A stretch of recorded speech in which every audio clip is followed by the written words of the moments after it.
potential adverse repercussions for security and stability in the region. The Kingdom of Bahrain also extends its support for efforts undertaken at the regional and international levels in order to reduce tensions and to enhance diplomatic means in order to provide for international peace and security. The Kingdom stresses the importance of the promotion of international cooperation in order to support all regional and international efforts which are geared towards combating international organized crime, trafficking in drugs, as well as scourges which are related to this. This undermines the stability of societies, undermines achievement of sustainable development. Therefore, these issues need to be dealt with in accordance with international relevant conventions. By way of conclusion, the Kingdom of Bahrain reaffirms our support for regional and international efforts to achieve a political, lasting solution in the Bolivarian Republic of Venezuela. This needs to be achieved through regional cooperation and with respect for national sovereignty. The goal is to provide for security and stability in Venezuela, to avoid risks of conflict and division, to protect civil peace, and to contribute to the preservation of regional security and stability, as well as international peace and security. Thank you, Mr. President.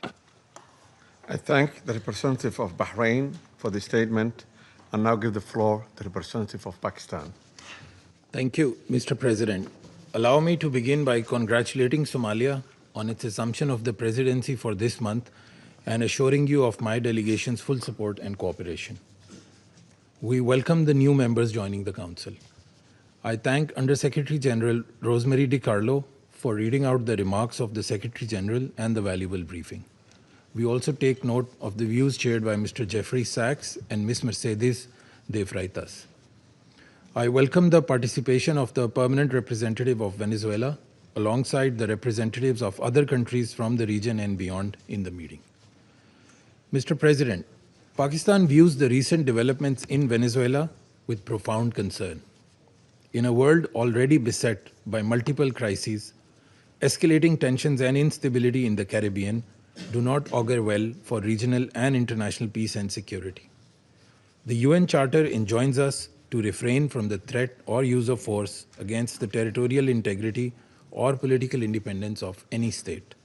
The UN Charter also binds member states to sovereign equality, non-interference in the internal affairs of others, and settlement of international disputes by peaceful means. Unilateral military action contravenes these sacrosanct principles and the doctrine of sovereign immunity. Such actions set dangerous precedents that risk eroding the foundations of the global legal framework.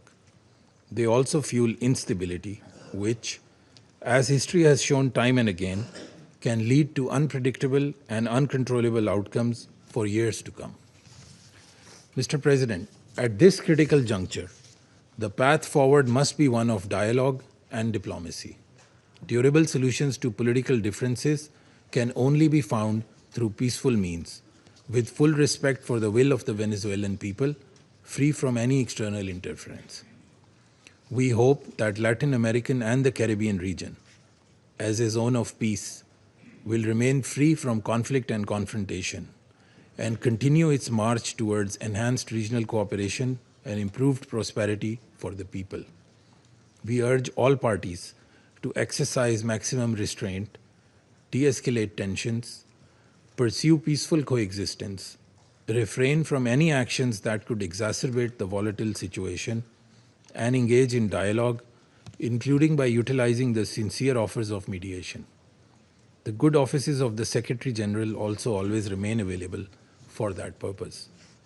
Lastly, Mr. President, I affirm Pakistan's commitment to contributing constructively to the discharge of the Security Council's primary responsibility for addressing the threat to international peace and security by diffusing tensions, promoting pacific settlement, and upholding respect for international law and the UN Charter.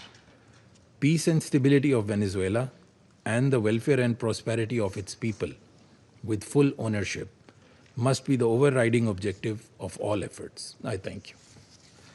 I thank the representative of Pakistan for the statement and now give the floor to the representative of Greece. Thank you, Mr. President. At the outset, I would like to congratulate Somalia for assuming the presidency of the Council for the month of January.